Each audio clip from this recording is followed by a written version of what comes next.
Try and remember that thing. Welcome, everybody.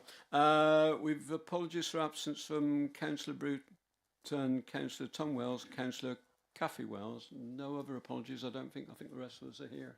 Yeah, thank you. Declarations, disclosable pecuniary interests and other disclosable interests. I've got one to make, and I will not be here for the last application, the one at Grimley, just because of a personal interest which might be perceived in the wrong manner. So Barbara's going to take the chair for that item. Anybody else got any other disclosable interests? No. Right, confirmation of minutes of previous meetings. Everybody got any comments on those? I'll take a proposal from somebody. Thank you, Peter. And a second. Thank you, Barbara. Those in favour, can you show, please? Right. And that looks unanimous to me. Thank you. Right, officers tonight. We've got Simon Air Development Manager North next to me. Next we've got Lee, who now looks far more youthful. Next, I think we have Claire. I can't see quite down that far. Right, Claire Bolt, thank you. A case officer, and Anna. Sorry, wrong way around. Claire at the end, Anna next to me, right. On my right, Jenny, who keeps us legally correct, and Bronwyn Ayres, Democratic Services Officer, who makes sure we're all here. Thank you. We've got no consultees tonight. A notice for councillors, a reminder that there's a compulsory, mandatory, in-person planning training session in place on Thursday, 20th of March at 6 p.m. in the council chamber. I think we might discuss that in person bit, but never mind. I don't think I have any other announcement to make of import, unless officers think there's something I should be saying. I don't think there is. No. Right. There have been two update reports. Neither affect the first application because we're dealing with the second application first tonight, because most of the people here have come to hear that one, so we'll get you home as early as possible. So we go straight on to that application, which is the one at Astley. And Lee, you're presenting on this, I believe. Thank you. Thank you, Chairman. If we can go straight to the overheads and the image that shows the site's context and its relationship to Stourport and the Wyre Forest District from which the access is taken. And also just to note the appeal site that was allowed, which is illustrated on the plan as shown. Next one. The red outline. Next one. And then we have the illustrative layout. This wouldn't become an approved drawing, so the detail remains to be considered. Although the pumping station location that's shown in the southeast corner of the site is more or less fixed because of the response to the site's topography. Next one. And then I have a couple of photographs that show the site. This is the site that lays the other side of that hedgerow boundary that you can see. And then we see the site from the existing current field access point. And we're looking into the site at this point. And then we move to the west side. We're looking at the site just across that vegetation line that's shown in the middle distance. And so if we can move to the next one, which shows you an aerial photograph of the site in the foreground. We've got the woodland feature in the middle, And then beyond that, we've got the Peel site. And then finally, we have that drawing that I think draws together the sort of built form that would be present and arguably rounds off in this location that development. Just to note that the committee report recognises that the development is a divergence from the established settlement pattern and would be considered harmful to the immediate location, although it also needs to be seen in the light of the appealed decision on the adjacent site, as well as the substantial weight afforded to the boost to housing supply, given the engagement of the tilted balance that requires any adverse impact would need to significantly and demonstrably outweigh the benefits. Turning to the relevant technical responses that have been received, we have to note that there's not been any objections from them. They propose conditions that amongst others, cover drainage, highways and biodiversity. The council's landscape officer didn't raise, although they raised concerns in terms of character and appearance, they didn't actually object such that it would warrant a reason for refusal. So as such, and in response to the tilted balance, there'd be no reasons to refuse, which is why the recommendation is to approve. Thank you, Chairman. Thank you, Lee. Right, I understand there's no registered representative from Parish Council attending. We have an objector, Mr. Michael Boucher, is it? Would you like to come in that table over there and press the button on the right-hand side and you get 3 minutes precisely. Okay. Thank you. So which button? The right hand? That's it. You're on. Yeah, when the red light comes on, you're on. That's it. Okay. Well, good evening, everybody, ladies and gentlemen. Thanks for the opportunity to speak.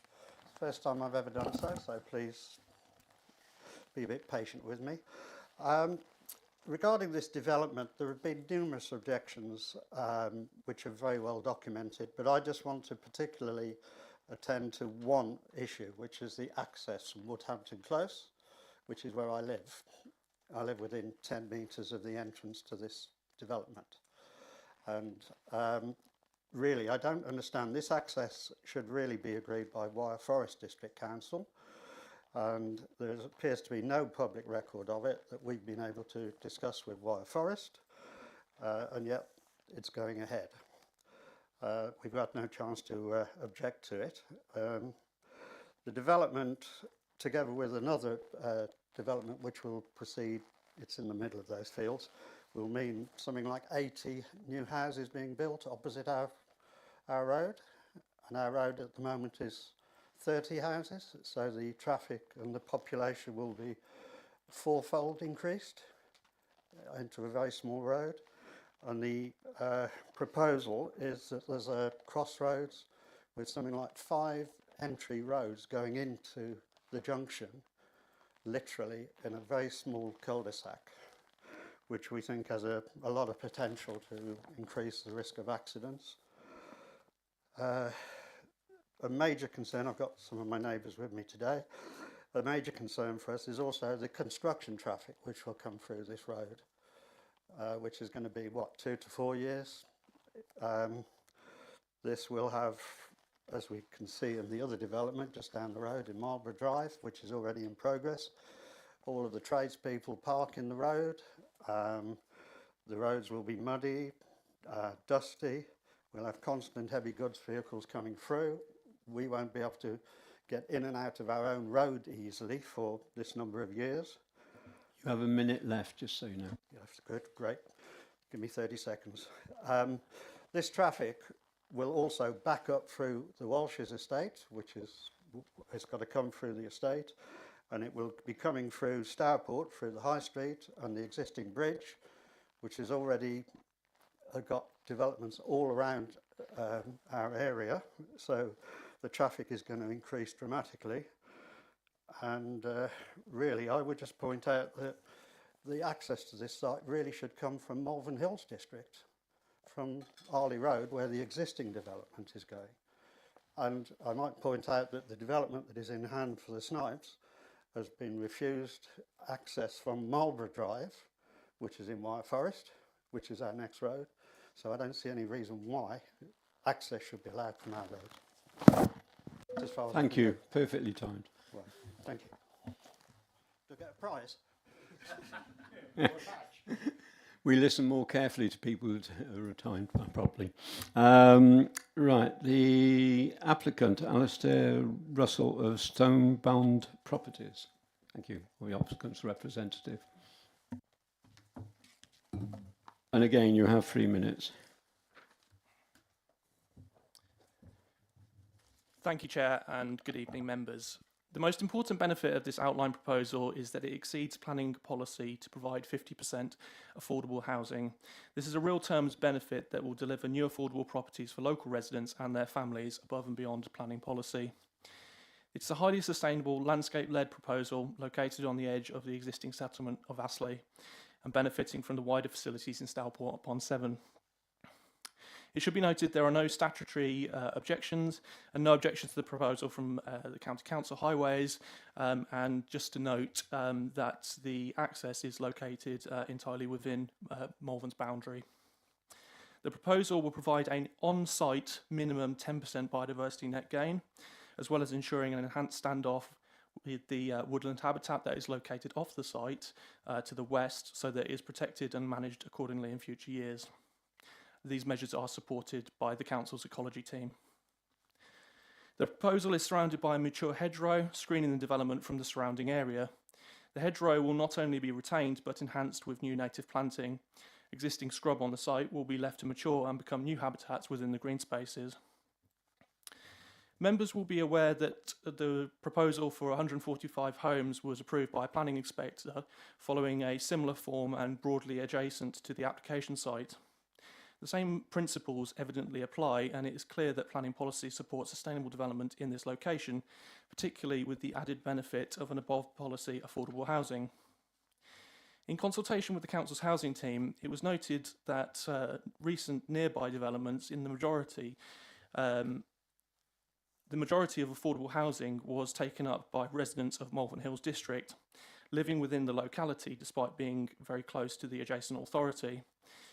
The proposal will benefit constituents who live in Malvern Hills area but cannot afford to buy, such as young families wanting to retain their local connections. You have 1 minute left as well. Thank you. Wanting to retain their local connections and existing support networks. We would also be seeking to include bungalows as part of a Reserve Matters application.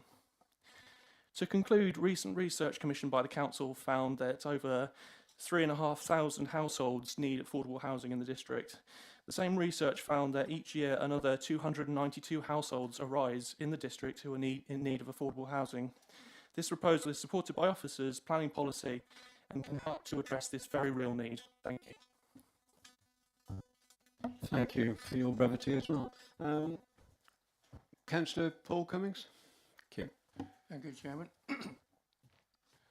I've been asked by a number of parties to raise issues in relation to this, the Parish Council being the first one. They have reminded me, not needed reminding particularly, that the problems with this development are very much the same as the problems with the larger one virtually next door. First of all, the environmental damage to getting quite a large slice of well thought of open area where people use for leisure facilities. Secondly, the question of flooding. In this area on the road, currently when it rains, and in the site that next door, there is a substantial amount of water. Current developments that have taken place each have no objection from the flood authority, and yet, in spite of that, we still get developments in the area which get terrible flooding problem. So it's not working entirely, this flooding one. I think observation on the ground when it's wet is a far better indication. I've also been approached by residents from Stourport, and although not in our ward, they don't have a voice at this planning committee beyond public participation. So I will raise the points, particular points being raised with me.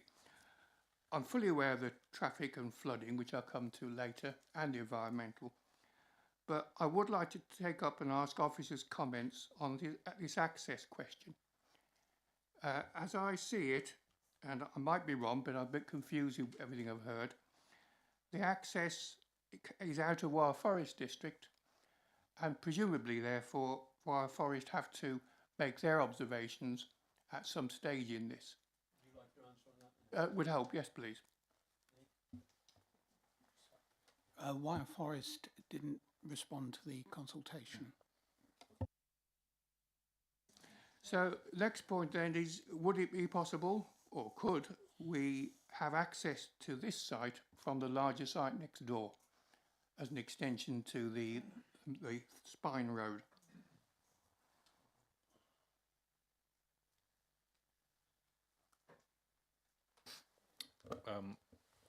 I think, Chairman, members have to consider the application before them. If they find that the proposed access is unsuitable, then that would be a reason to advance and consider as a motion to refuse. And then the applicant would have to look at alternatives. But as it stands, that's not the proposal before us. I think if that had been possible, the applicant would have pursued that or explored that option. I'd like to add 2 points to those I've just given, which I think are all part of the consideration. Sorry, 3. The current number of houses in the pipeline in Ashley and Dunley, most of them very close to this site, I think is up to about 550 houses now.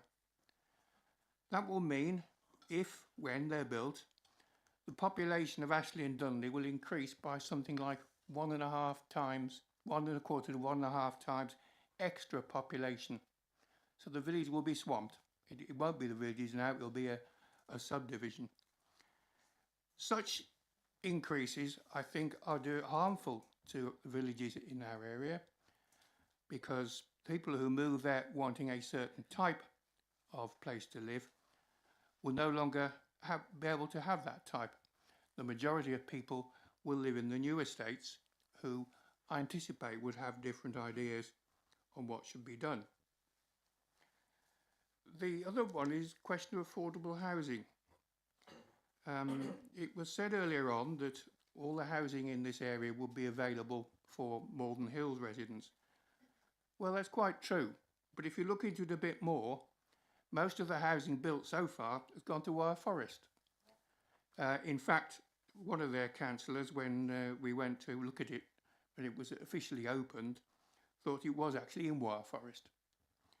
So it won't provide affordable housing in that respect, because there's no demand in that part of the world of people who want to move up there and live in the affordable housing.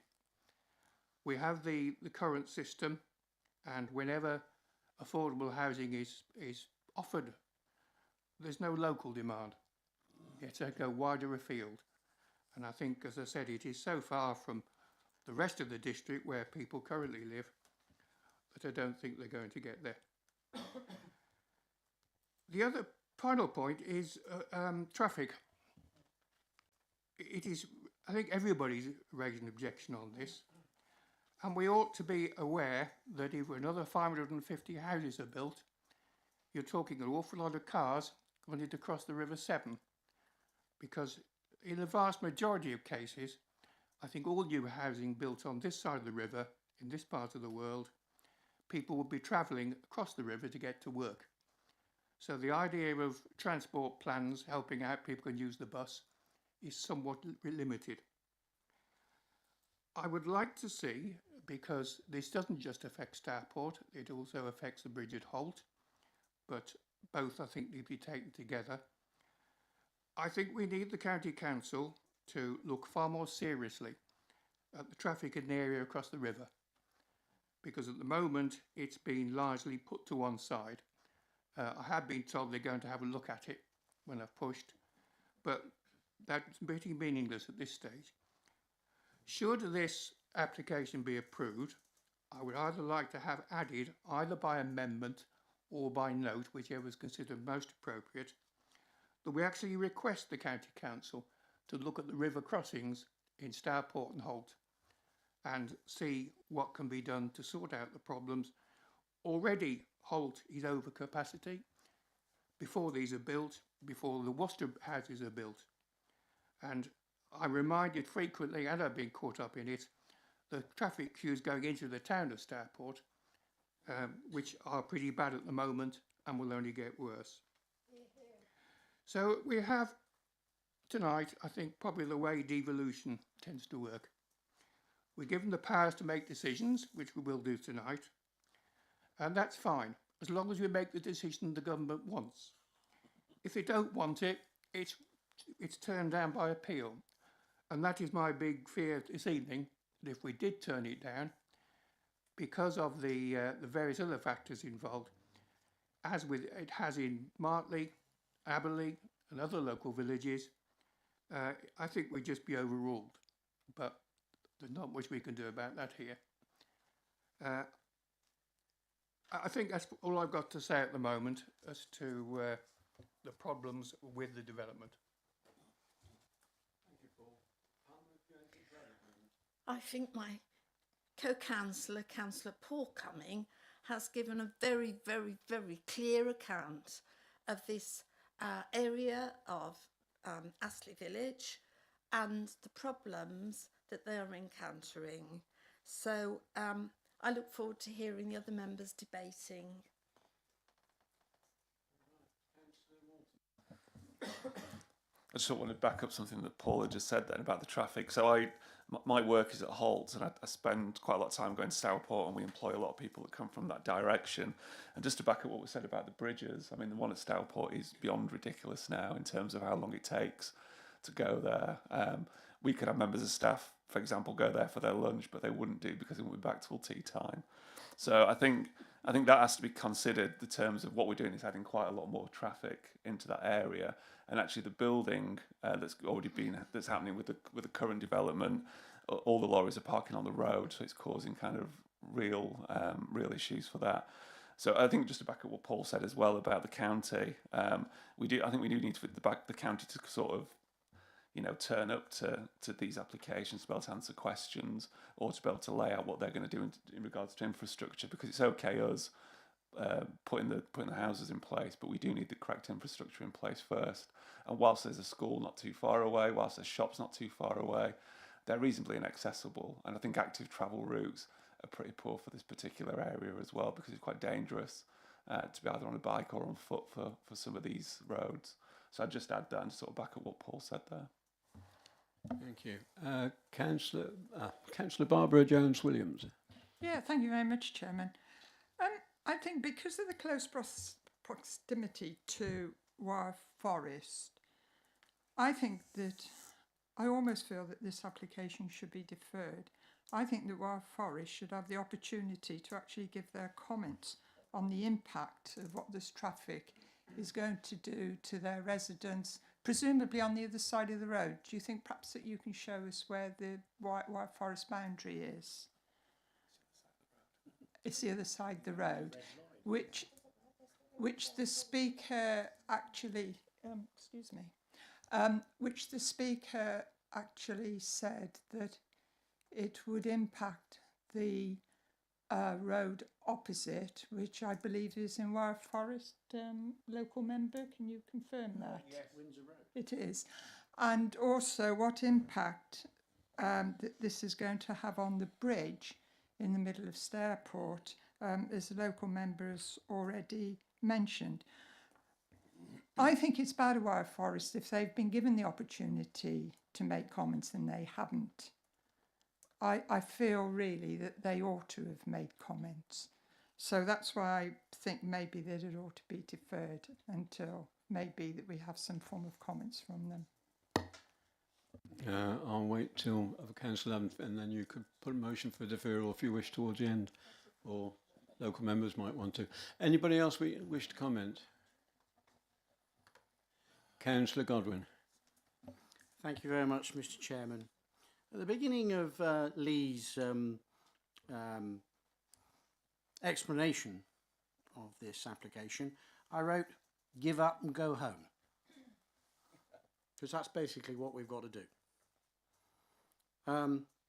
The applicant has said that 50% of it is affordable housing. Jolly good. It's outline, isn't it? If it's outline, they can change it. As God made little green apples, it'll come back with a different application. Could we ask for an undertaking that it will remain as 50% of affordable housing in writing to be enforced by a Section 106 agreement or unilateral undertaking? Even though it's outline, guarantee that it'll come back with, oh, not affordable, can't be done, not sustainable, we want to change the application. Other members have already talked about the bridge. That is a noble bridge. Wasn't it designed well? What weight and traffic it takes every day. Pounded to smithereens, but it still holds it. What engineers the Victorians were. But nobody's thinking of building another bridge across the River Severn. Everybody's trapped this side. I've sat in the traffic trying to get there, to get to Hartlebury, for an hour and 40 minutes. I had to give up. So it's appalling. Now, I'm sure Lee can put up the plan. There's an area of land that runs to a point down the Astley Road, right down to the point. There you are. So that bit there, it's already been built out. And it runs to a point where the roads run to Shorley. This is all piecemeal. They're going to be building it out bit by bit by bit, right across that triangle. What grade land is this? What agricultural land are we losing? Grade 2, grade 3, light sand, light loam, medium loam? 3A and 3B. Really? Is that poor, is it? I'd have thought it would have been higher than that, but never mind. Still, we're losing agricultural land, which I'm, against generally. It's pushing pressure on Wyre Forest. Okay, housing's needed, we know that.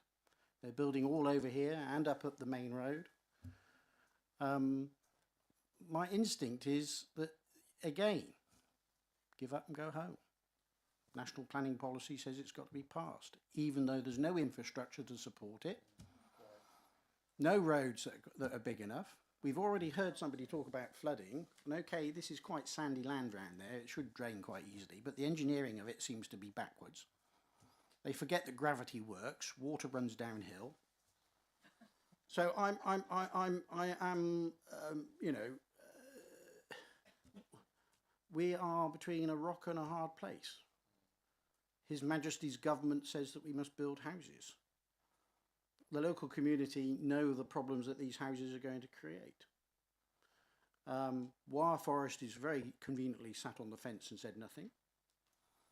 My instinct is that it's an inappropriate development. Unless we can get written guarantees that 50% of it would be social housing and that the outline bit is just, we're just testing the water, but we will produce 50% social housing, because I'm quite prepared to put money on it that it won't. Anyway, Mr. Chairman, I rest my case, but I don't think I can support the application.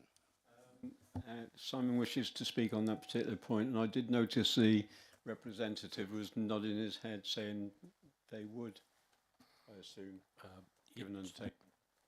To clarify, Chairman, yes, so I think on the, I'm not sure what page of your agenda it is, but under the recommendation, under the recommendation, there's a list of criteria to which a Section 106 agreement would require as heads of terms. And I'm sure one of those items covers the affordable housing element. So the outline permission, where you have an outline and then followed by reserve matters, the outline is always the operative permission, which has any requisite 106 agreement with it. So a subsequent reserve matters application is bound by that, unless somebody comes back with a fresh application for full permission or another outline, in which case we start again and look at it again, but then it might come back to committee again.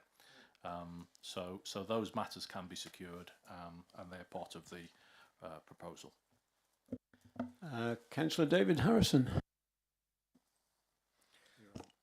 Thank you very much, Mr. Chairman. Welcome, members. I have problems with this. I'll start off with some of the nitty-gritty and going on to help Councillor Cummins, the two of them. Affordable housing. Malvern Hills have 2 weeks in which to supply the names of people that require affordable housing. That's all they're given. I don't know whether there is legislation for it should only be 2 weeks. We have the same wherever we are. We have it in my area and we have it in your area, I think, Mr. Chairman. And I know certainly that in Councillor Walton's area we have the same. You know, they're putting 200-300 houses up and the locals get 2 weeks. They can't even process them within 2 weeks, let alone, you know, do anything with it. So I believe that to start with, that 2 weeks should be made a minimum of 6 weeks for the local people to give them time and what have you via the registered providers in which to make the application. They don't even get time to go and have a look at it. Take them about 2 days to get there and another day to get back with the traffic. I know, I tried to get to the site next door and never got there, as you may recall, and what have you. Very interesting that the Wyre Forest didn't reply. They were sent the application details on the 5th of August 2024, asked to respond by the 26th of August 2024, and nothing at all has come through and been registered on the website. Got it in front of me. I can understand the development is going to be a big problem. They're all problems. They get a condition put in that they have to park on site, usually. They take no notice of it. Absolutely none whatsoever.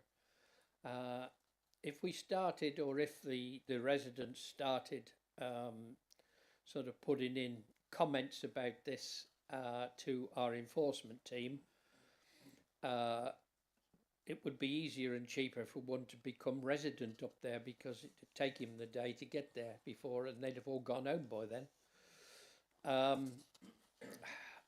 I am very reluctant with this, and I'm also can understand, you know, the traffic getting there. I understand it's going to be piecemeal development. That's what we've got at present. We've got it everywhere. Different owners, different developers. We can't do much about that. It's what's there. I like Barbara's idea that this should be deferred until such time as both Wyre Forest planning and Wyre Forest highways both come back, and probably both attend the next meeting that we have to do with this, so we can at least ask them questions, you know, because all the traffic is going to come through their area, all the development vehicles are going to come through their area, they're all going to park adjacent to this site which is in their area, and we've heard nothing from them. I think I rest my case.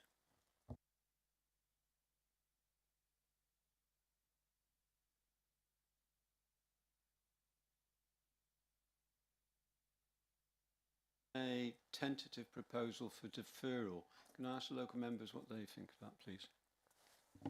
I think this needs to be thoroughly investigated, so I would support the resolution. Just to clarify one point, it was mentioned we asked Wyre Forest Highways. I think we need the county highways to come and tell us what plans they have to solve this river crossing problem in the area. That includes Holt and at Stourport. So, as local member, are you going to propose deferral on the matter, Barbara? Yes, I'm quite happy to. I'm quite happy to propose it. I just wanted to come back on a couple of points. I think probably members have gathered we're dealing with the same County Council Highway Authority for Wye Forest as, you know, every Worcestershire county district has the county highway service. We can obviously ask them to attend one of these meetings, and sometimes they do oblige us by doing so. I don't think we can insist that they attend. Just wanted to make that point. And we've consulted Wye Forest. They've had a period of time to respond, as Councillor Harrison pointed out, and indeed they've had probably longer than the statutory period to respond, because they could have responded up until the point of the application if they'd wished. It wouldn't have been turned away if they'd made a substantive late representation. They haven't done so. We can't compel them to respond if they choose not to. Councillor Paul Cummings, is it your intention to carry on with that motion in light of those remarks? Yes, please. I appreciate they can't be forced to attend, but of course the people who it affects can put pressure on them to attend. And I think it's no good standing back and saying, "Oh, nothing to do with us, mate." I think we need some commitment as to just how big a problem, if they think it's a problem, this access is. Thank you. Yeah, Chairman, yeah, I'd just like to jot it down. I think because of the proximity of the closeness of it to Wye Forest, and in terms of what the local member just said, that maybe that the local residents there could probably put pressure on them, surely also they could put pressure on the local Wye Forest member for that area. And I think they should be given the opportunity to actually give their good comments of what the impact would be on their residents, and also the road structure, and also the river crossing. So I will second. Thank you. You've heard the proposal, and that being second. Jenny, would you like to take that? Thank you, Chair. All of those in favour of the proposal to defer the application for the reasons given, please raise your arms. No voting cards today. 1, 2, 3, 4, 5, 6, 7, 8, 9. Those against and an abstention. The motion is carried, Chair. Thank you. Thank you very much. Right, so those who've made their journey from Stourport, you've heard our decision, or non-decision almost, tonight. If you wish to leave now, we wouldn't take exception to it. You're, of course, welcome to stay and hear the rest of it.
Right, so We will resume our normal firing order and go back to the application of the Crest Cruise Hill Elfric, and there was a site visit.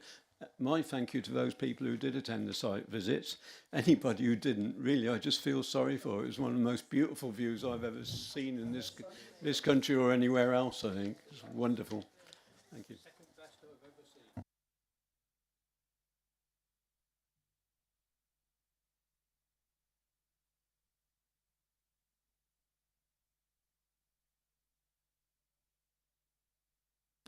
Thank you, Chair.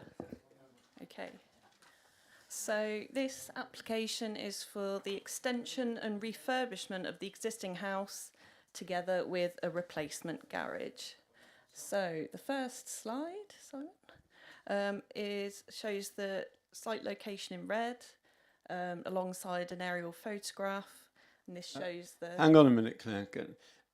Can somebody give Councillor Godwin a nudge, because we can't really vote.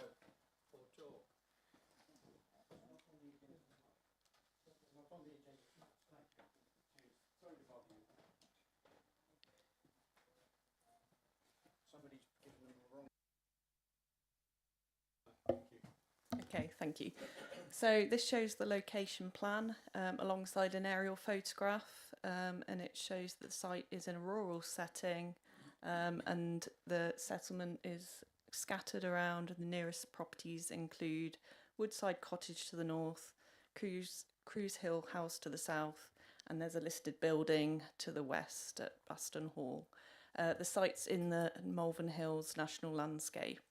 It's set on the hillside, and it is visible from open countryside to the east, as well as the highway, which you can see to the south of the picture. And if we move to the next slide, this is just a close-up of the aerial photo. It shows that the dwelling is of a linear shape. It's set close to the west boundary. There's a parking area and some outbuildings to the north of the dwelling. And just to note, the surrounding land slopes down quite significantly to the east, allowing those lovely views.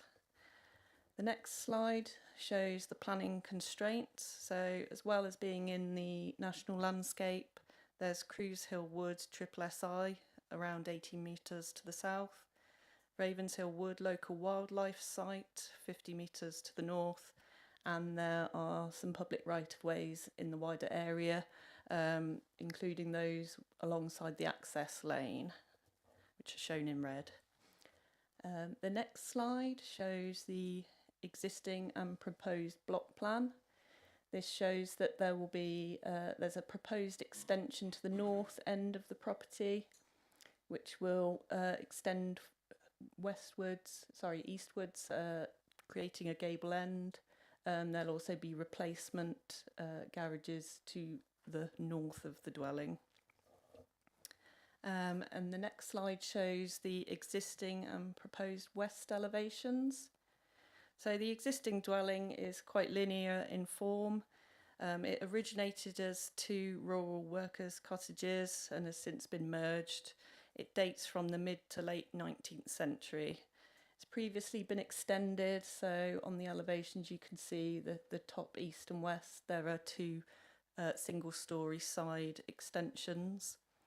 And the proposed elevations at the bottom show that the scheme is for a part 2-storey and part single-storey extension to the north, which will replace an existing single-storey extension.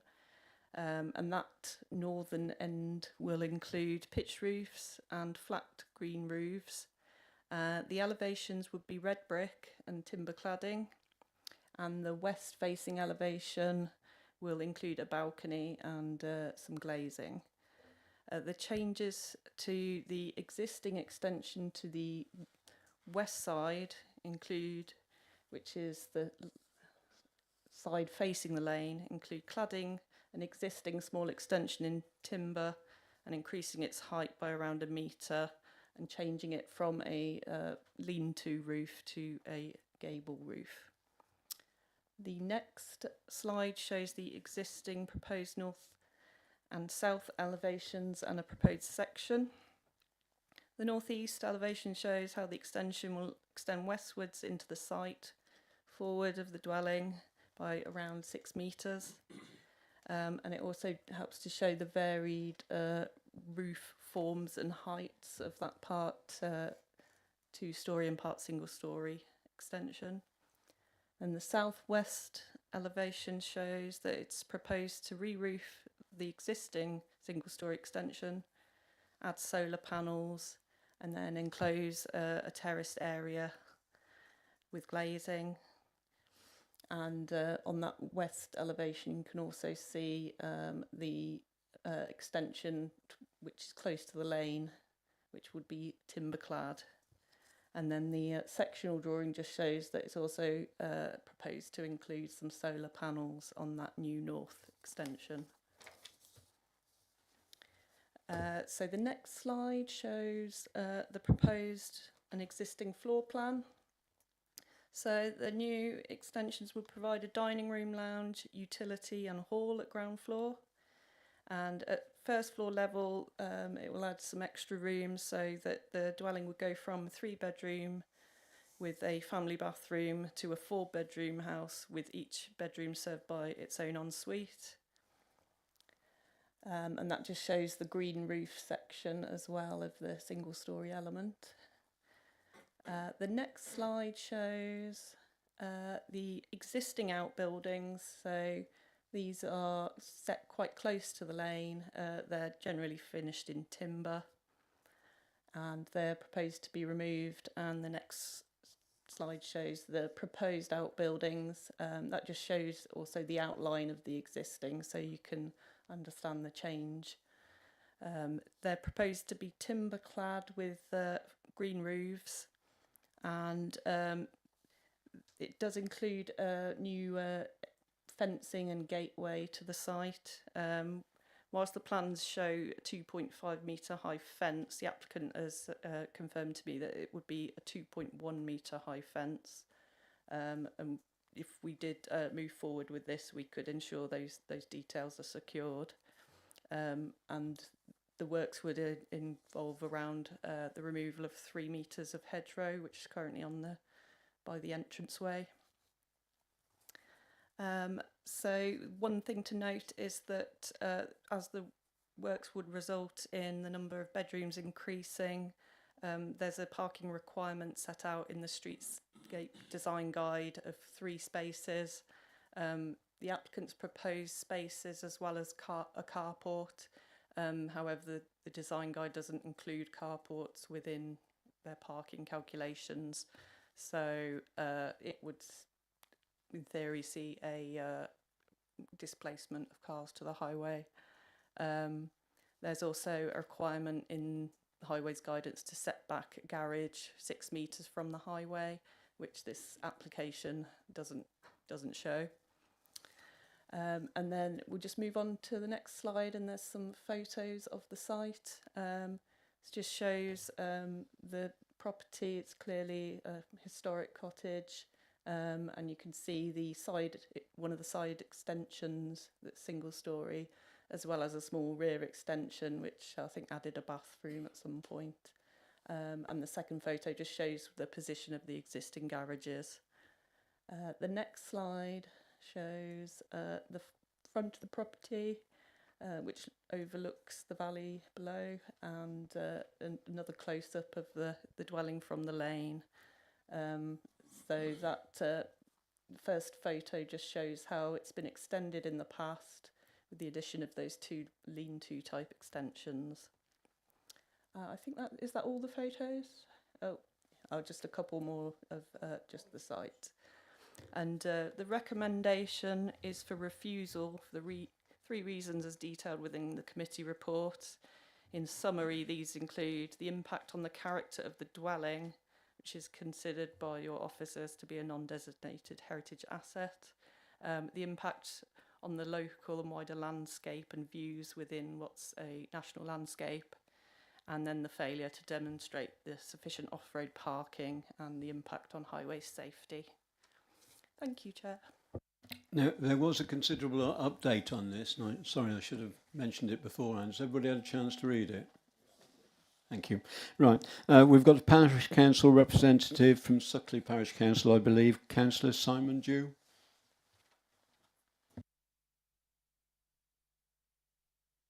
And again, you get 3 minutes. The button's it's already on, so you don't need to touch anything. Okay, thank you. Thank you, Mr. Chairman. Fellow members. Yes, reference the obviously the cruise, the planning application went through before the parish council. There was no, it was all agreed with the parish council. There was no sustain. Everybody voted in to agree with it.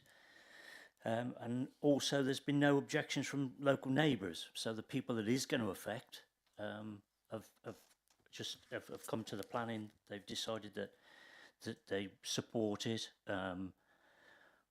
With the development, it will actually enhance the area with what they're trying to achieve. Main reason for the agreement, it's not the fact that the owners want to make a big house of it. It's really to provide a safe, secure and warm for parents that they care for. And we all know there's very little sort of support for that in the area. So that's the main reason that they are looking to put extra bedrooms on. It's only going to mean no matter one extra bedroom, or there's bathrooms to each house, but it's really just one more bedroom to make it habitable for their parents. With removal, with the enhancement, the 2 cottages, obviously it was 1 cottage at once, now it's 2, and as we've been told, there was various extensions added on ad hoc, which do nothing to enhance the property at all. Whereas with the new planning, that would tidy the place up and give it its enhancement back, I think. Removal of the garages, as you can see from the photographs, surely anything would be better than looking at that.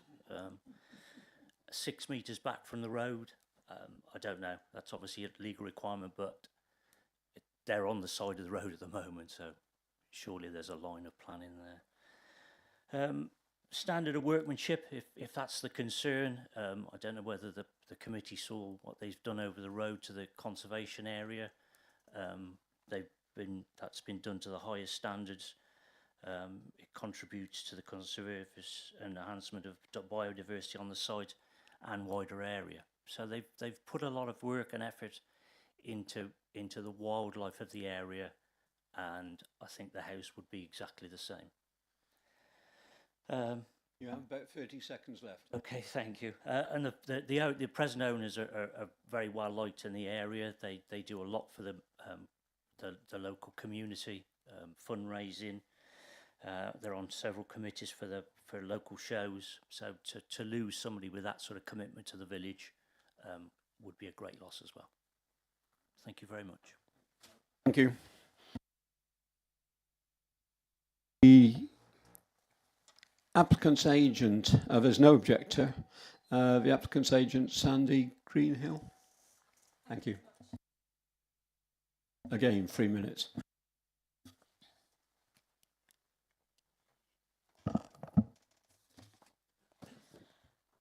Three reasons are given for recommending refusal: heritage, landscape, parking. Reason 1, heritage. The crest is not listed, it's not within conservation area.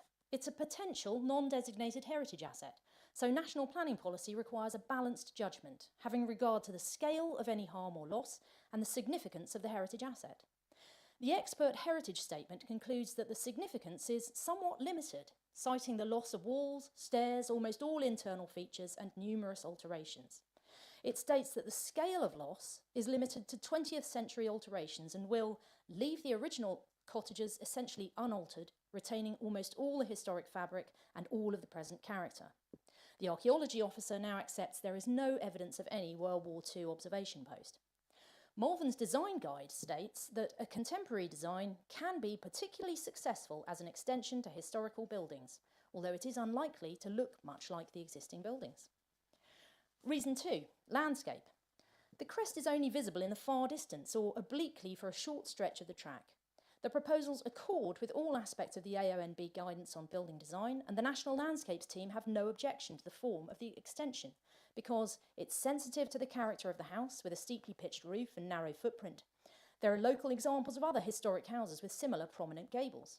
It is a narrow side extension set back from the existing building line with eaves and ridge heights about a ½ metre below the existing.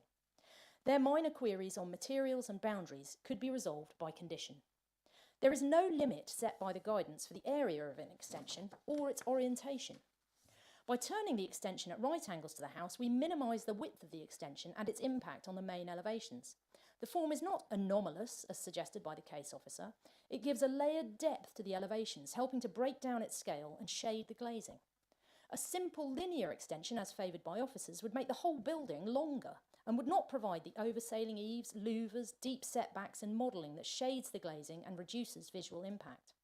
AONB guidance states, it may be most appropriate for extensions on notable buildings to be clearly different from the original building, allowing the merits of the original building to stand out. This contemporary architecture avoids pastiche. The proposed materials match the guidance. The muted colours will cause the extension to recede in the landscape, and the existing white painted house will remain more prominent. Reason 3, parking. The dilapidated garage will be replaced by a practical double carport and 2 driveway spaces off this very quiet track. It's a significant improvement on the existing, and the gate design could be conditioned. This is a modest and sustainable extension with very limited impact on the wider landscape. The applicants have already installed beehives, a biodiversity pond, wildflower meadow and dry stone walling. They love the house and want to retain and protect it while making it viable as a sustainable family home with their elderly parents. Many of our other clients would successfully apply to demolish and replace it. The application is supported by the Parish Council, You're the National Landscape Scheme. slightly over time, I'm afraid. It accords with policy. Thank you very much, everyone.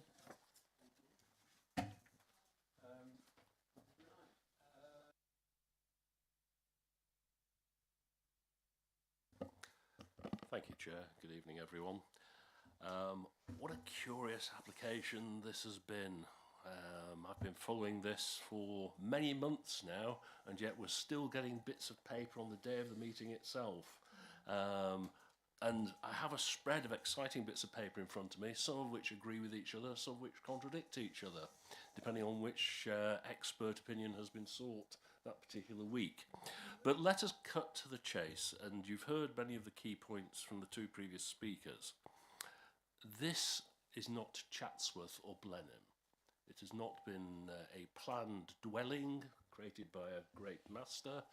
It is a series of accretions over time in that delightful way that we find around the Malvern Hills.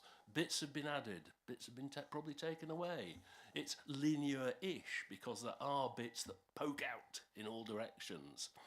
The windows, some are UPVC, some are metal, some are wooden. Very few of them are the same size. It is, and I apologise to the applicants wherever they are, a mongrel of a building. And we are continuing that great tradition if the proposed developments happen.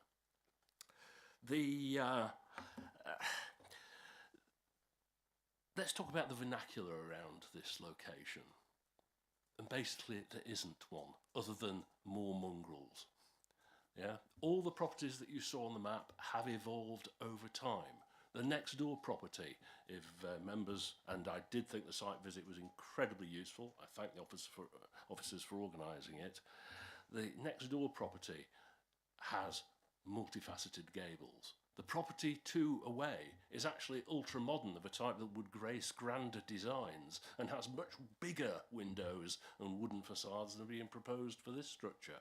Now I know one does not justify the other, but in terms of the vernacular, this is bang on what is in front of you tonight. Thank you, sir. Let's talk about the general setting, because I understand the officers. The report here is very comprehensive. It's a great report, and I compliment Claire in picking up this time bomb from 2 other planning officers who've also been bouncing this around over the months. The setting is in the national landscape. Can't argue with that. It's a beautiful place. Everyone who attended there could see just how fantastic it was. But the neighbours all approve. The National Landscape Officer has not objected, and I cannot stress that strongly enough. There's a bit of cakeism going on in her report, because she says there's no objection to the principal proposals, and then there's a section which the officer has quite rightly picked up on that says maybe it's not quite in keeping, but maybe it isn't, is the obvious inference from that. The National Landscape Officer had the option to say no. She chose not to take it, and we must accord weight to that. Now, heritage asset, non-designated. Just in case those who weren't on the site visit aren't aware, this has not been a non-designated heritage asset forever and a day.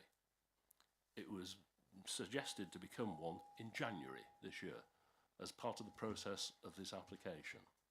And if I go back to today's document,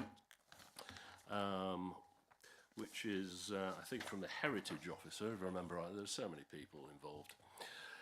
It suggests that the key parameters for it being a non-designated heritage asset come from the archaeology, that there is a Roman road to the north, medieval ditches, several lime kilns, and the observation post from World War II. The Roman road to the north, which is referenced, if you go back to the original report, the reference relates to an archaeological dig in Witchenford, which is quite a long way to the north, Chair.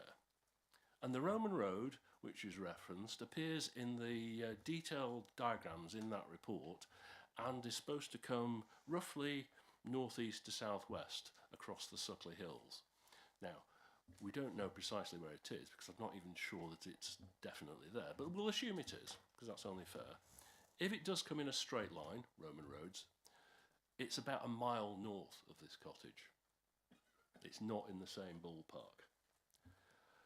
Medieval ditches, yeah, prepared to believe there are some, no idea where, nor does my predecessor as the chair of Suckley Parish Council, who's lived in the parish for 80 odd years.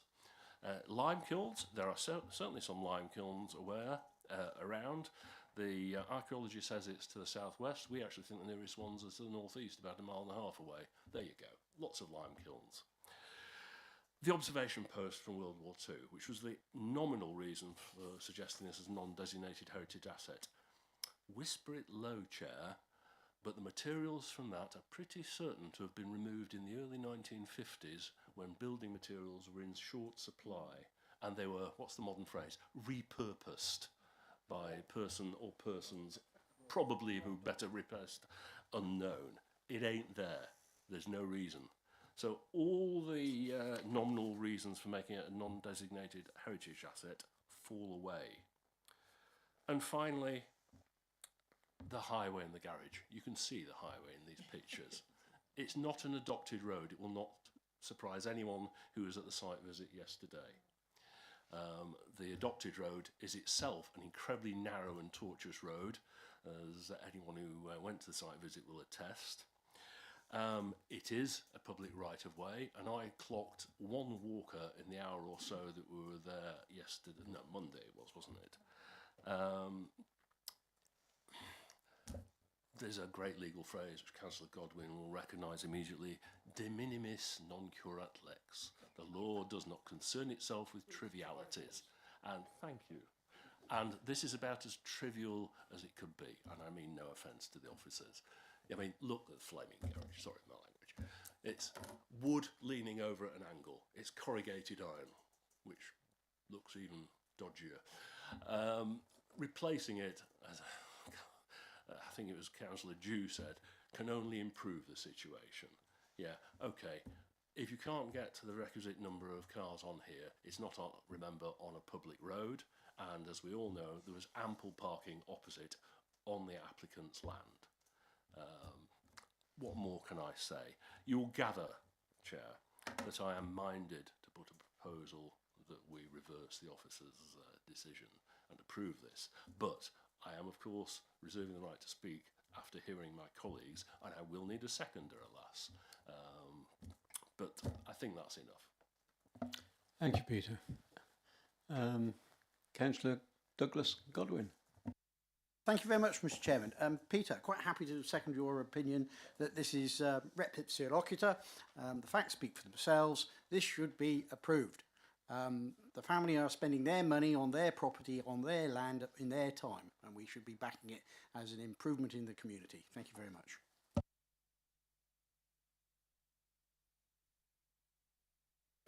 Yeah, thank you very much. Chairman, I was also on the site visit, and yes, that's quite a rough track. It's hardly a highway.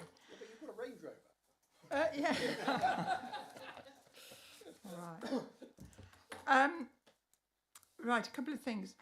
As you heard what the agent pointed out, that the actual main frame of this cottage is going to stay exactly the same. The extensions is technically going to take place of a couple of haddocks which was put on over the course of time. And looking at the update sheet, it's not really, it's not even going to double the footprint. But what I would like to ask, can somebody please tell me how wide the existing cottage is?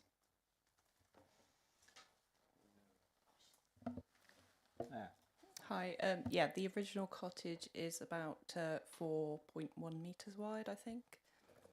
And that's outside measurements, presumably. Yeah, yeah. So it's 12 foot inside, and that's the whole of the length, the whole of the linear of that cottage. So if this is not approved, what are they supposed to do with it? So I'm going to go along with the local member and with... I am minded, sorry, to go with the local member against the officer's recommendations, although Claire, you really have put a really good report in, and I do commend you for that, you know, and it is a board that you sort of took after two other, you know, like officers have been dealing with it before you. Thank you. David. Thank you, Mr. Chairman. I'm also minded to go with Councillor Whatley, but only on one condition. That is that when it's completed, we're allowed to go back to have a look and see what they've done. Because I think it is an absolutely fantastic place now. The views and the work that's been completed, I think, is exceptional. And I only think that they will probably do exactly this. Well, if they don't, I'll be disappointed. But I would imagine they'll do exactly the same with the rest of it. And then we really need to sort of be able to go back and look at our handiwork, in inverted commas, because I ain't going to get my hands dirty, sorry. But it would be really nice to see it. And those that didn't go on the site visit, I'm sorry, as I said at the beginning, I believe you've missed the second, and I'm sorry about this, the second most beautiful view that I have seen from a building. The other one was right at the top of the Malvern Hills. Thank you.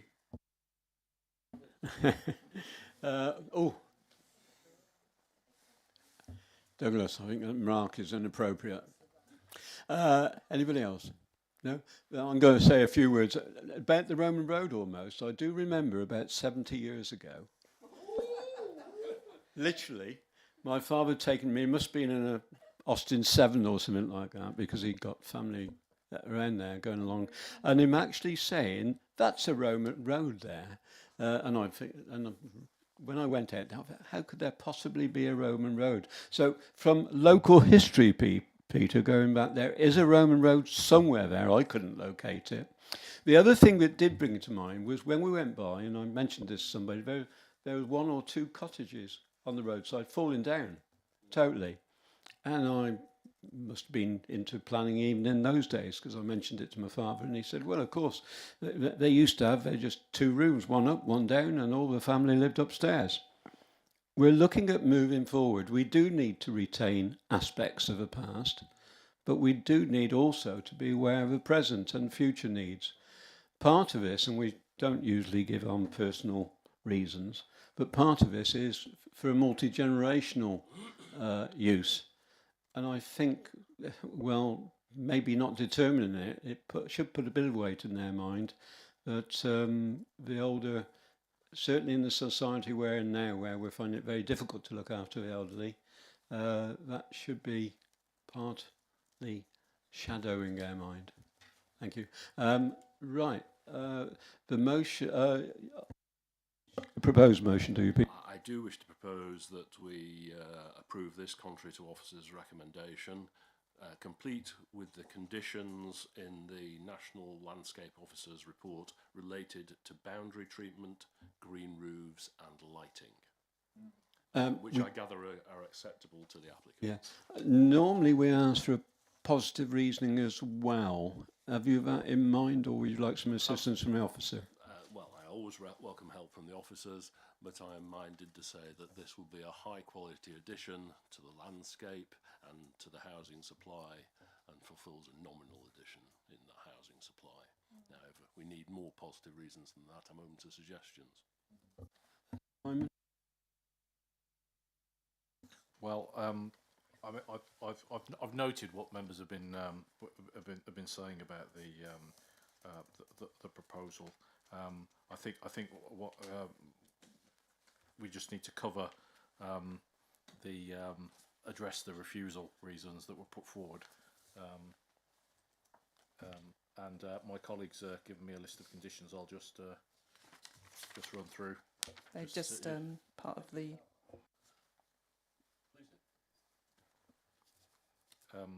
So on the conditions, we've got the standard time condition, a condition relating to the plans, a condition relating to external materials, a condition relating to the green roof and the specification for that,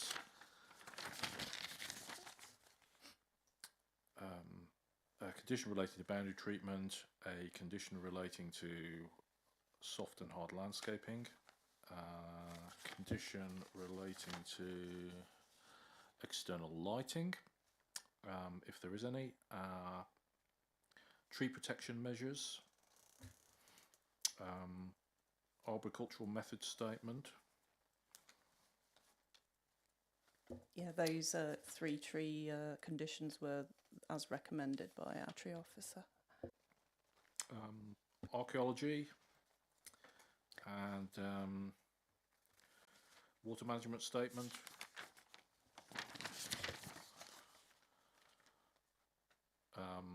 Ecology and a condition relating to the glazing in the windows and doors of a non-reflective nature to mitigate the impact in the AONB. The only one of those conditions that I would question mark is the archaeology one, because I believe that related to the observation post. Sorry, I'll let you comment. The update sheet did say that the archaeology officer has withdrawn his recommendation because now we've got the heritage statement which covers that requirement already.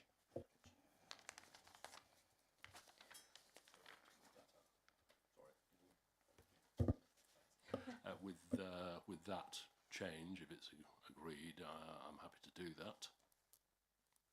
We could defer the final wording for agreement with the ward member if that's suitable. Yes, absolutely. If that's part of a proposal, we'll go from there, Yep, shall we? happy to propose on those bases. Right. I forget to. Oh, Douglas, you were seconding in, I believe. Thank you very much, Mr. Chairman. Totally in support of those suggestions, and it would seem appropriate to proceed. Thank you. Thank you. And we'll go to the vote if we can in that case. Yep. Sorry. You mentioned, I think, well, I don't think it was you, I think it was Peter down there, about the mishmash of windows that are there and what have you. We've had a condition come in regarding the glazing, but what about the windows themselves? Now, I know that on some of the plans, the actual windows were stated to be replaced and what have you. On looking at it, there were some that were rotten, so they would definitely need replacing. But should that be sort of added in the condition, windows and glazing? So they are proposing to replace them with timber windows and some aluminium windows. I'm not sure it's necessary, but if members do wish to secure those details, that's fine. We'll go ahead with the vote as it is then. Thank you. Thank you, Chair. All of those in favour of the motion to approve the application contrary to Officer Roman recommendation, please raise your hands. 1, 2, 3, 4, 5, 6, 7, 8, 9. Those against? Abstentions? Just the one. So that motion is carried. Thank you, Chair. Thank you. Thank you. And I'll go to desert you now, and Barbara's going to take over far more competently than I normally do, eh?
Okay, in the chairman's absence, I'm afraid that you have me. Agenda item, excuse me, I've lost my voice already.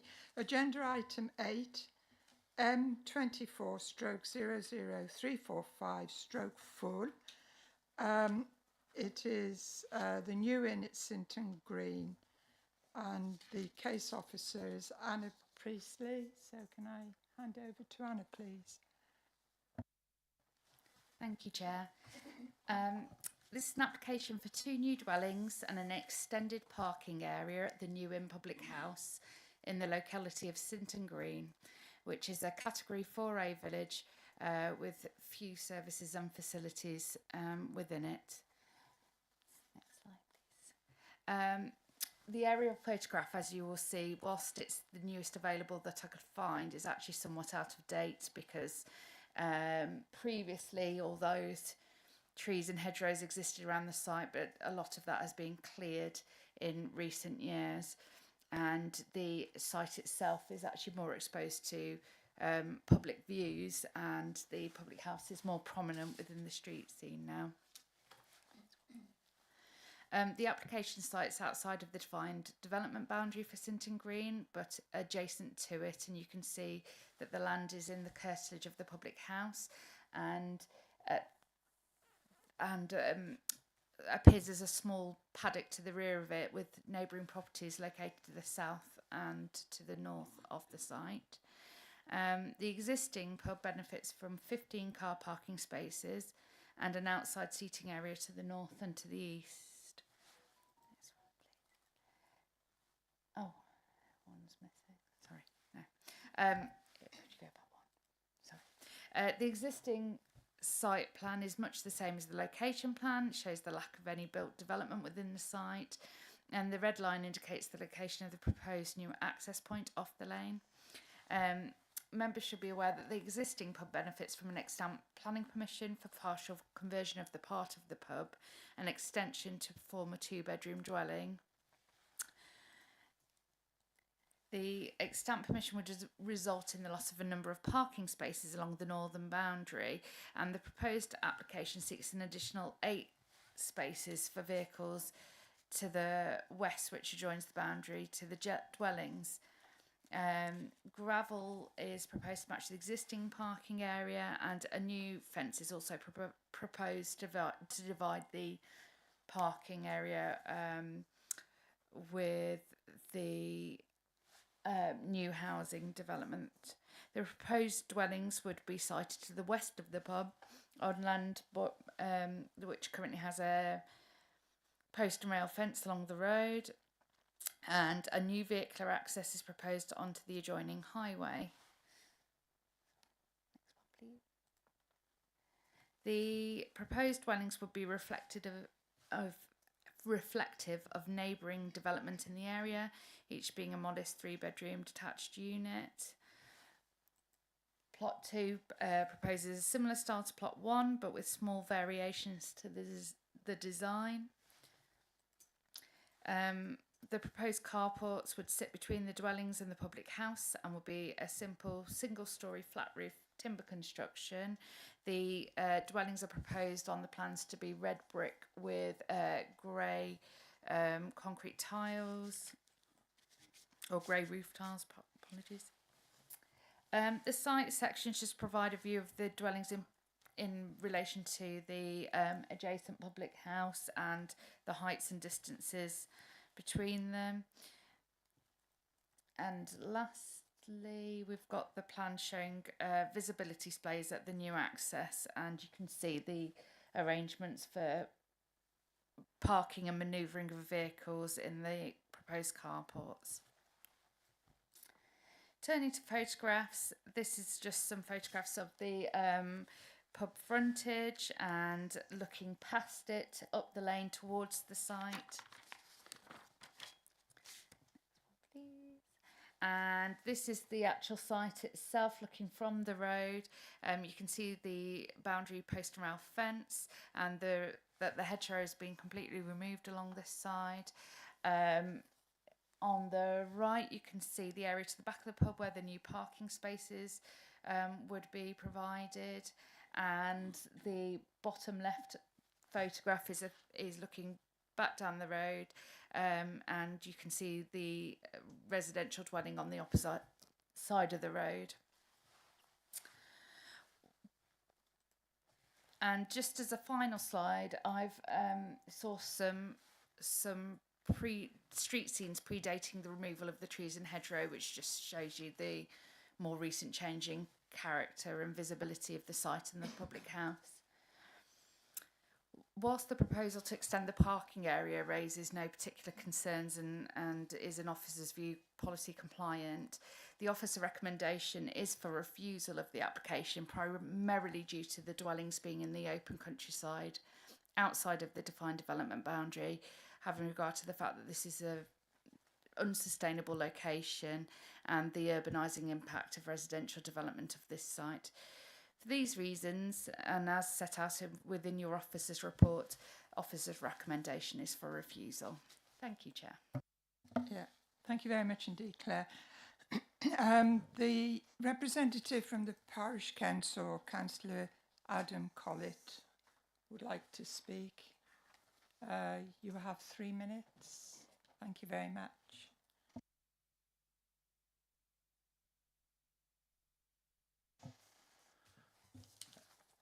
Chairman and Councillors, my name is Adam Collett and I'm the Chairman of Grimley Parish Council.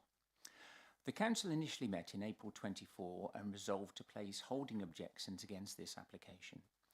We then submitted a formal objection to the planning in May 24.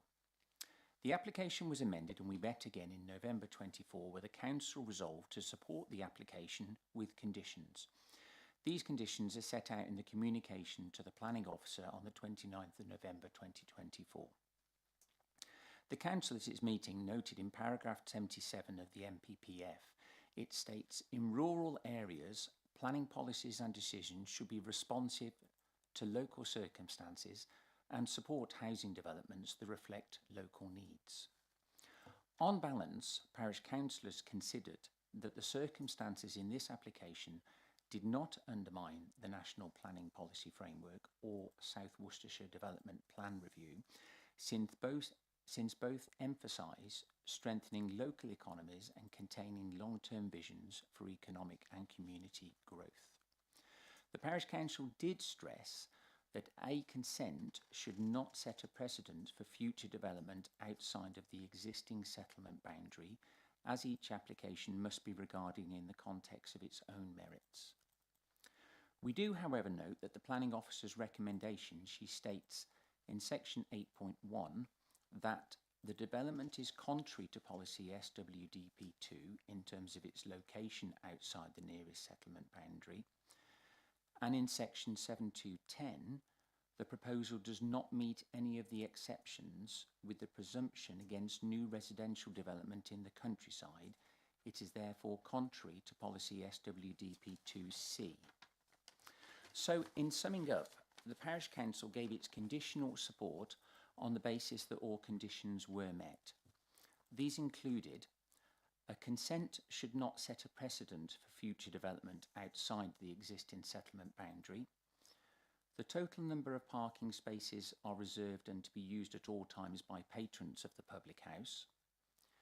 The additional car park facilities are constructed and brought into use prior to commencement of the new dwellings, and all vehicles are required to exit the residential section facing forward, no reversing onto the highway, and that a visibility mirror be placed at this section to assist with the exit of vehicles. Lastly, that the Planning Officer was happy with the answers provided by the applicant in October concerning the visibility displays, ownership of the verge, car parking provisions and traffic concerns on a school route. Thank you. Thank you very much indeed. There are no objectors who wish to speak, so could I please call the applicant Will Woodhouse? You have 3 minutes.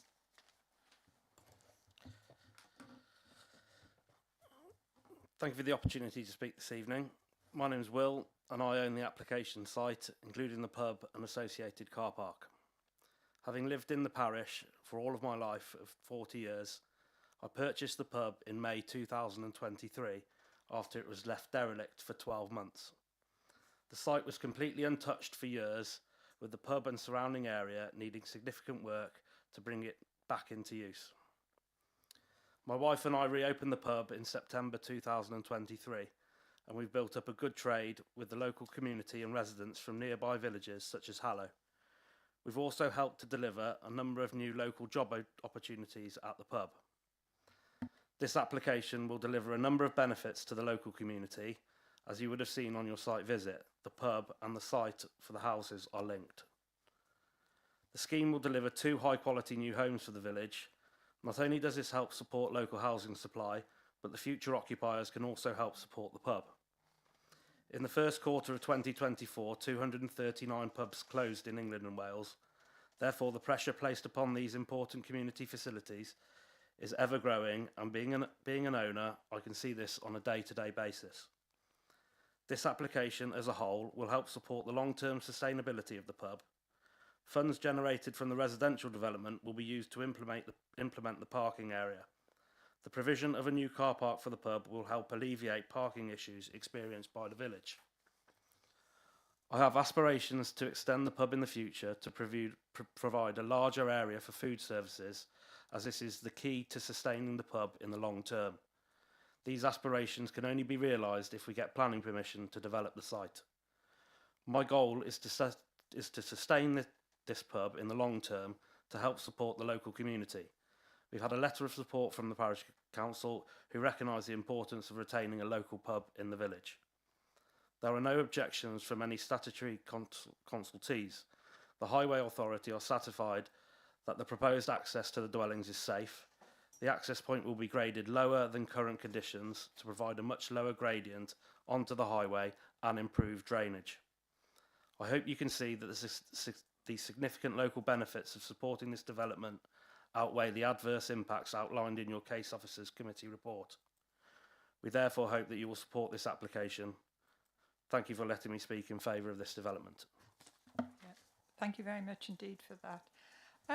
As a new adjacent ward member, I believe Councillor Daniel Walton is going to take lead on this. Thank you, Chair. Chair, members of the committee, I've brought this application before the committee because I believe it deserves broader consideration by all councillors. While I am not the local councillor for this area, I've spent much of the last 16 years frequently passing this site, witnessing its condition and then recently its evolution. For a significant portion of that time, the premises were overgrown, near derelict and an eyesore in the otherwise great village of Sinton Green. However, in recent years, the current owner has invested in transforming the property, redeveloping the pub and front car park into a thriving and very well supported establishment, not just for people in Sinton Green, but wider afield. In fact, many people in Lower Broadheath, where I do represent, go to the open ditch. This kind of rural regeneration is something we should really encourage. Our role is not just about adhering strictly to policy, but ensuring our villages remain vibrant and sustainable, especially when it's supported by the wider community and those beyond, bringing business and jobs to the area. And of course, we've seen this approach succeed before. The committee previously supported the Crown in Martley, allowing part of its car park to be developed to ensure the viability of the pub. That pub has now reopened, just very recently, revitalised and open at the heart of the community. Similarly, we didn't stand in the way of the Red Lion application at Holt, which has since become a thriving pub and Indian restaurant. In this case, the local parish council has stressed the importance of retaining the community focal point. As has been said in Sinton Green, it's kind of limited in terms of the facilities there, but this has become a real kind of local win in terms of facility. The parish has already lost 2 out of its 5 pubs in the last decade, with another obviously highly vulnerable to winter flooding. This application represents an opportunity to safeguard another success story, a once derelict pub, now a thriving business seeking to expand its parking to accommodate visitors, while also bringing much needed new homes to the village. Here we have a potential, a once dead, overgrown public house supported by its community and those wider to increase the size of the car park to allow more people to visit. Alongside that, we have a patch of land immediately behind it, a rough, unused piece of land adjacent to only one other house, with the potential to build 2 new homes in the village. It is a concern of residents that this area of land has potential to remain overgrown, attract trouble, and return once again to the overgrown mess it recently was. As always, thank you to Anna for her excellent report, and I'm not going to tread over too much existing ground in terms of what is covered within it, and also what we covered at Monday's site visit. But in order to help discussion, I wanted to cover some points I thought would be useful in terms of what we need to address to come to any conclusion on this application. Highways and access. The applicant has worked closely with highways and other agencies to address concerns. In fact, I believe that this application would have come before us much sooner had it not been the work between the applicant and highways in terms of addressing potential issues and coming to the outcome that we've come to now. The additional parking, as was said by the parish council, will be in place before the new homes are built, ensuring minimal disruption. And the access point has been reviewed and accepted, including a visibility display based on a speed survey, which was carried out. Given recent planning approvals for more challenging access points in my patch, the Martley Road development we saw not too long ago, this particular access should really not be a concern.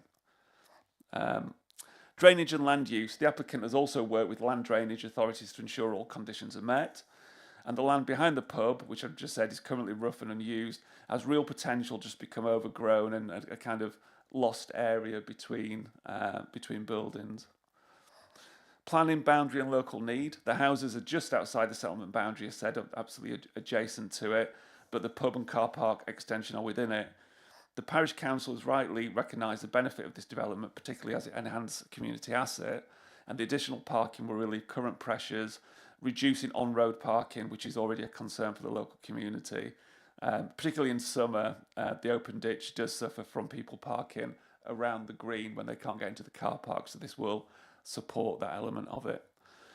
Impact on local economy and community. The SWDP requires us to consider whether an application strengthens the local economy and community. Here, to me, the answer is clearly a yes. The argument against this application rests on the fact that it could lead to a minor increase in car usage due to limited public transport. However, in reality, there is little existing travel in this area outside of school traffic, and the benefits could outweigh this particular concern. Design and integration. There are no objections from the tree officer, and landscaping improvements will obviously take place. The proposed homes are in keeping with the character of the area and would not negatively impact residential amenity. And the Parish Council have also said they welcome additional parking provision, which obviously alleviates that issue. So in order of addressing the objections, there has been a single objection based primarily on the settlement boundary and concerns about drainage and highways. However, looking through the report and having worked through this application, both these concerns have been addressed and approved by both the relevant authorities. In support of the application, we could say that the best use of this land is for homes rather than for an empty, potentially problematic space. There are also, as well, just down the lane from here, there are already other houses that have been built. It's not completely on its own. Additional car parking will support the pub's ongoing success. The proposed houses will be high quality, integrating well into the surrounding area. There will be no harm to residential amenity or the rural character of the village. And the investment already made in the pub has been overwhelmingly positive for the village. So in conclusion, by the letter of our policy, this application might be one we would normally reject, bearing in mind the houses are just adjacent to the settlement boundary. However, rigidly applying policy without considering long-term community benefits could really be detrimental in this case. The real question is whether refusing this application would risk undoing the great progress already made in helping to revitalise this area of the village, and I would urge members to consider these points carefully. I look forward to hearing the thoughts of others before making any final remarks. Thank you. Gosh, that was very concise. Thank you very much. Can I take this opportunity to thank everyone that actually went on the site visit? Are you moving anything, or did you want to listen to what other members said first? Yeah, I'm going to listen to what the people say on this. Yeah. Okay. So has anyone got any comments? Yes, Councillor Harrison. Yes, I do have, sorry about that. You had a plan up there a moment ago before that one, which had the current view there. That'll do. Interestingly, that shows part of the pub being demolished within the red line, which is the planning application or part of it, 14 stroke 00099.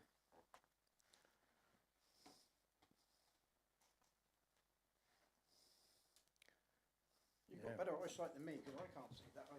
Sorry, red lines are. No, it's on the side where the red line is that goes to the back. If somebody stands up and points to it, up just a touch, that red line there, in the 2014, that proposal was that vacant part of the existing public house with an extension to form a 2-bedroom dwelling with parking. That was proposed and at that time and agreed, but in the report it says that it is not being built. I'm a little worried about this because, and it's the only small thing that I have, in that particular planning application 14 stroke 00099, the main building lounge is situated within that red line boundary, and subsequently I assume would be demolished because it is a lounge and has a window that pointing over that particular area. Now, if that window remained, if that extension remained fine, but the window would be with all the traffic going past it, which is quite a narrow piece as far as I'm aware from my site visit. So I'm a little worried. Be interested in some officer comments.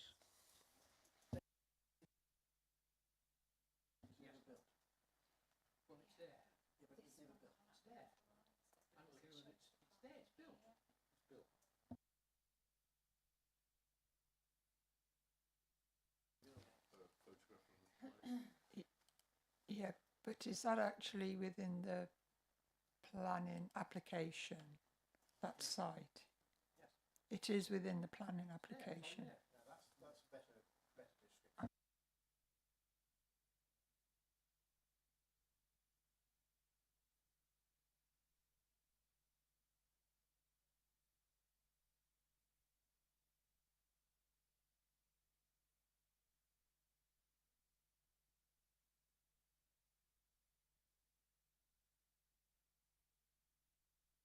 Sorry, Madam Chair, I believe that it's probably there, but I would prefer to find out from the applicant, being as our planners do not seem to know.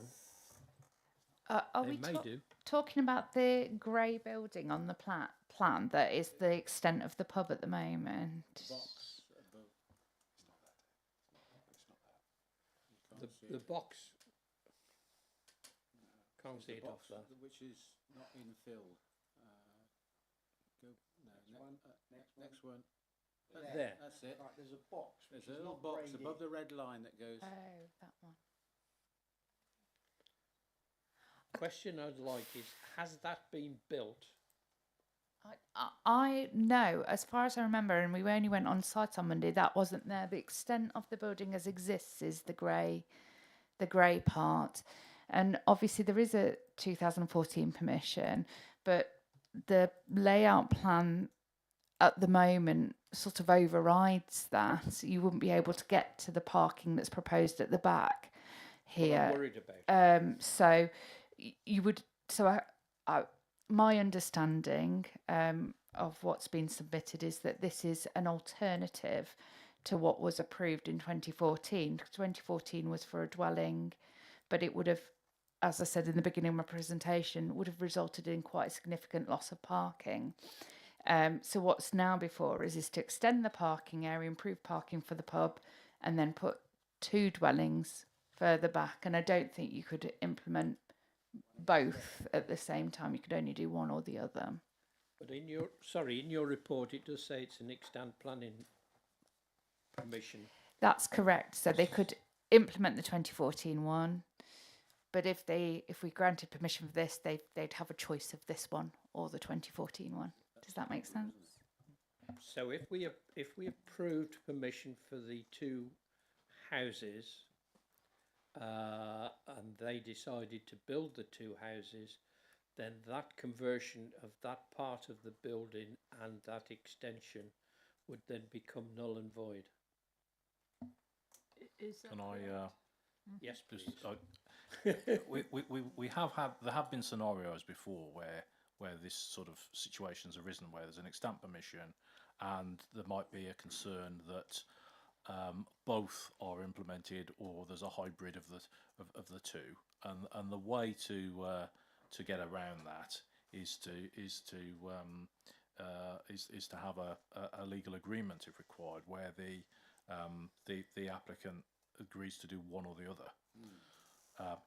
That's only necessary if there's a genuine risk of both occurring, or a unilateral undertaking. yes, a unilateral undertaking. Yes, yeah. So if in effect one of the permissions is given up in favour of the other, but they have a choice of one or the other.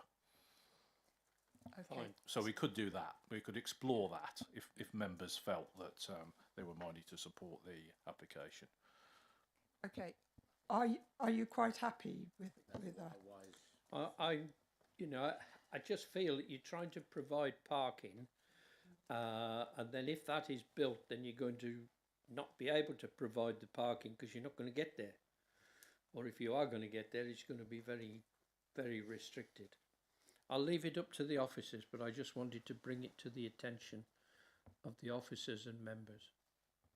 So And can- also, I do read the plans. Yeah, definitely. Yeah, I mean, we did have this conversation yesterday when I said it was about 10 years ago and you said no.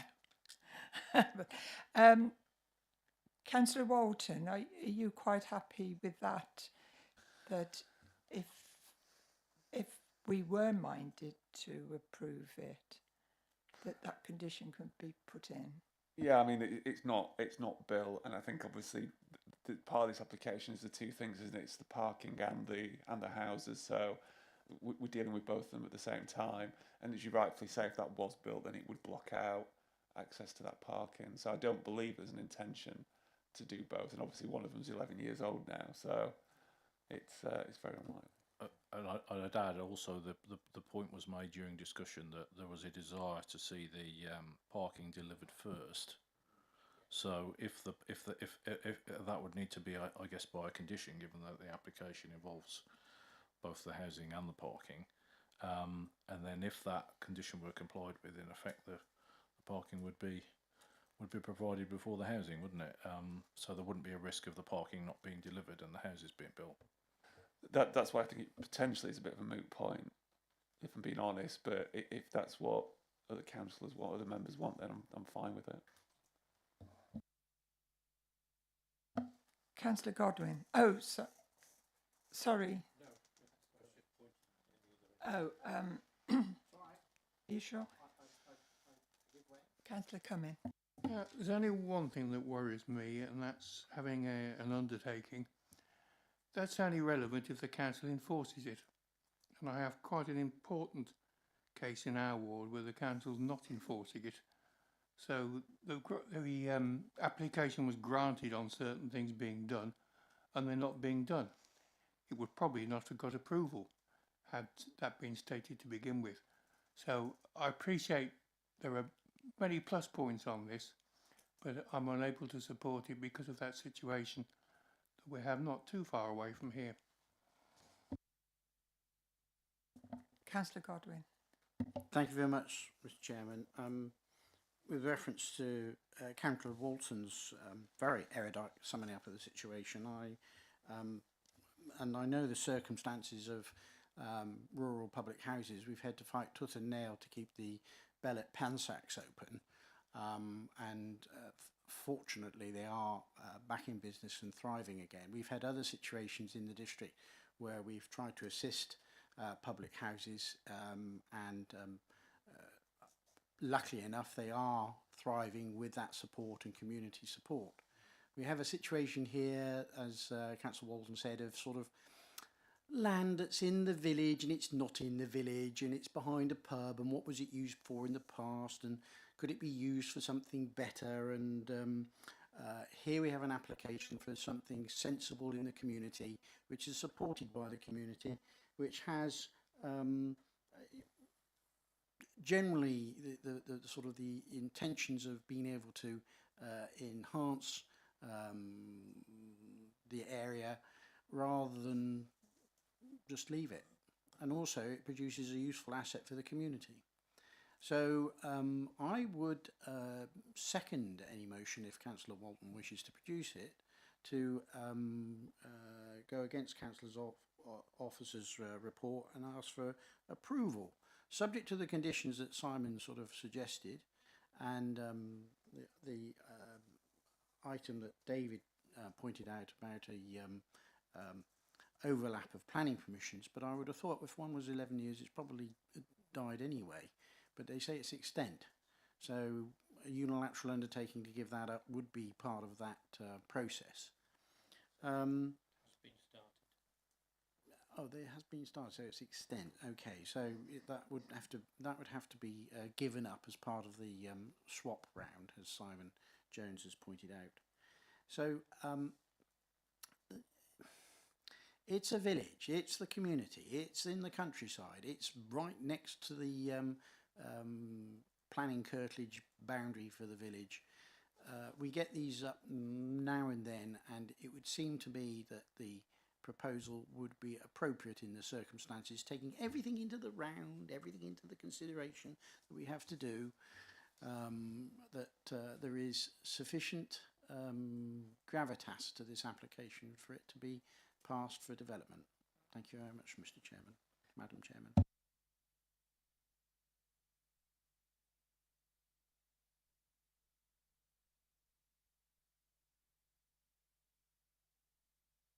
Been moved, yeah. Thank you. I'd like to move that we go against officer's recommendation in this case then and approve the application. And Councillor Godwin. I'm happy to second that, Madam Chairman. Okay. Unless there are any other comments, perhaps Jenny can... Oh, sorry, did you want to come back? I just think we need to, there may have been some more conditions other than the ones that were mentioned, so we'll just give you a brief overview of the sort of topic headings of those conditions. There'll be obviously a standard time limit and a plans number, and I think you've noted a few. Yeah, I think materials, then just going by, hopefully you've seen in my report, recommended conditions from consultees. So there was soft and hard landscaping, including from the ecology point of view, the native hedgerow planting specification. Highways recommended a number of standard conditions to do with bringing to use the accesses, parking and turning facilities, vehicular visibility displays being brought into use, cycle parking provision, construction environmental management plan, and drainage to not discharge onto the public highway. We had foul and surface water drainage conditions proposed by the relevant drainage partnerships. The ecology officer also recommended a statement of conformity with the ecology measures condition and a lighting design strategy condition. And then obviously the condition recommended by members during the discussion that the dwellings shouldn't commence until the parking has been provided, and that should negate the 2014 permission. And finally, just one, the requirement for renewable energy facilities. Those would be my recommended list. Councillor Walton and Godwin, are you happy with that? That's fine. There's That's nothing fine, else you Madam Chair. want to add? Yeah. No? Okay. Somebody? Oh, yes. Did the highways recommend a gradient for the access into the properties at the back? Because it's very steep from the road. They normally do.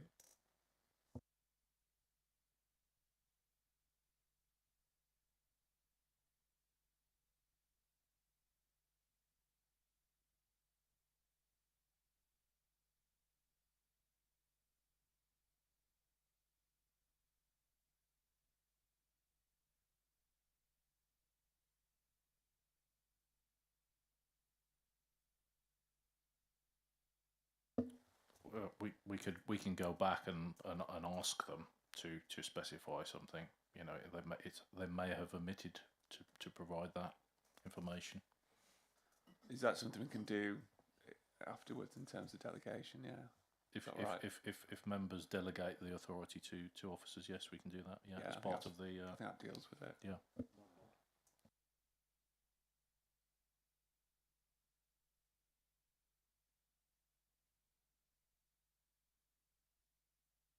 Yes, yes, we will need a. Thank you for reminding me.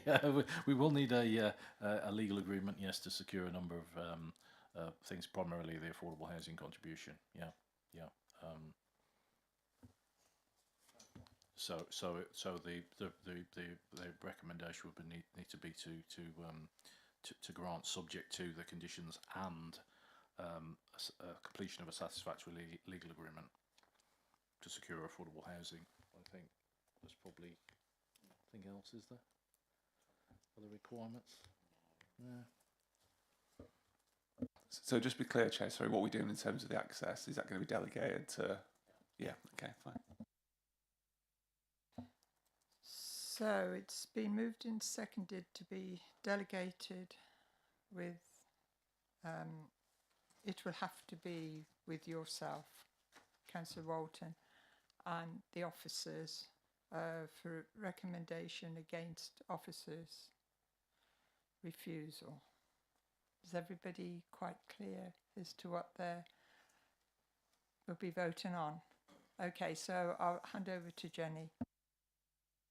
Thank you, Chair. All of those in favour of the motion to approve the application contrary to officer recommendation, please raise your hands. 1, 2, 3, 4, 5, 6, 7, 8, 9.